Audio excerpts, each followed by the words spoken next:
ngaten iki. Kula niku mung benerke panjenengan kalih gandul. Kok sama benernya? Kowe mau parikan gawe Parikan nggih pantun. donga gawe parikan. Pantun. Rumangsane napa bener donga damel parikan ngaten iki? Ya bener.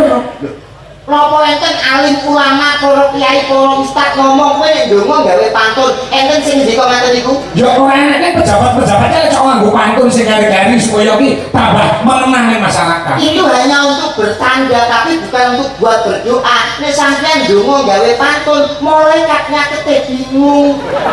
Kok iso bingung? Saiki nek donga damel pantun, imam teng masjid apa mboten bingung? Piye? Wayang ini salat Allahu Akbar. Budal sekolah mangan es krim. Bismillahirrahmanirrahim. Main jadi tengah alas kul a'udzu birabbil falaq. Ini salat gane jam piro? Oh, jenenge pikir.